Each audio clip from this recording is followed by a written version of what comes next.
লাখপতি হতে পারোনি, কোনো আফসোস করো না। একটা বিল্ডিং এর মালিক হতে পারোনি, কোনো দুঃখ করো না। তুমি একটা ফার্স্ট ক্লাস রেজাল্ট নাই তোমার, কোনো আফসোস করো না। তোমার একটা গাড়ি নাই, কোনো দুঃখ করো না।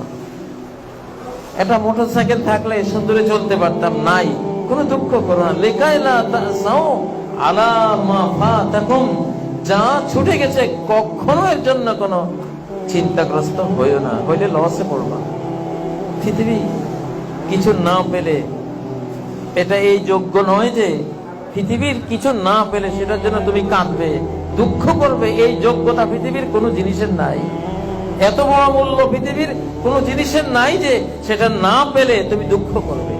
তুমি এত বড় মানুষ, এত বড় মূল্যায়ন তোমার, আশরাফুল মাখলুকাত, কুল মাখলুকাতের চেয়ে তুমি এতটা বড় যে এই পৃথিবীর কিছু না পেলে তুমি একটু দুঃখ করবা। আল্লাহ বলতেছেন তোমার জন্য উচিত হয়, তুমি এর চেয়ে কত বড়। তুমি রিক্সা চালক হলেও মরলে 10 পৃথিবীর তুমি বাদশা, কমপক্ষে 10 পৃথিবী।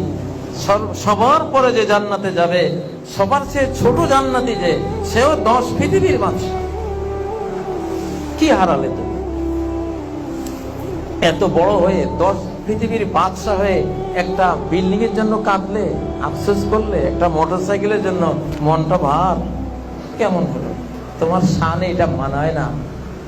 ওয়ালা তাফরাহু বিমা আতাকুম, পৃথিবীর কিছু পেলেও এর জন্য আনন্দিত হয়েও না। সারা পৃথিবীর বাদশা হলেও আনন্দের কিছু নেই। সারা পৃথিবীটা যদি মূল্যায়ন করা হয়, মূল্যায়ন করতে যদি দেয়া হয় ওই আল্লাহর কাছে, যিনি এই পৃথিবীর স্রষ্টা, পৃথিবীর কি মূল্য হতে পারে? পৃথিবীর এক একটা বালুকণা থেকে এক একটা সোনার পাহাড় পর্যন্ত যার সৃষ্টি, সে আল্লাহকে যদি মূল্যায়ন করতে দেয়া হয়, পৃথিবীর মূল্য কত আল্লাহ তাআলা আপনি জানেন। নবীজির মাধ্যমে আল্লাহ জানিয়েছেন একটা মশার ডানার সমানও নয়। মশার ডানার কোনো মূল্য আছে? কোনো মূল্য নেই। মুসলিমরা জাহাজের মতো পানির উপরেই চলে, কিন্তু ভেতরে পানিকে প্রবেশ করতে দেয় না।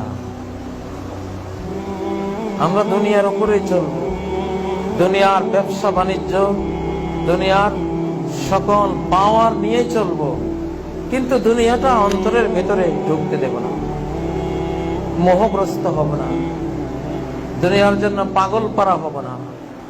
আপনার মনোজগতে পৃথিবীটা নাথিং থাকবে, দেহের জগতে পৃথিবী আছে, থাকো। সাগরের জাহাজের মতো সে পানির উপরে ভাসে, সাগর মহাসাগরের উপরে ভাসে, কিন্তু এক বিন্দু পানিও তার পাটাতন ভেদ করে, তার তলা ভেদ করে ভিতরে ঢোকার অনুমতি নাই। নৌকাতে ঢুকলেও জোর করে ঢুকে, আবার সেচে ফেলে দেয়। ঢুকলি কেন? এই জন্য সেচে ফেলে দেয়।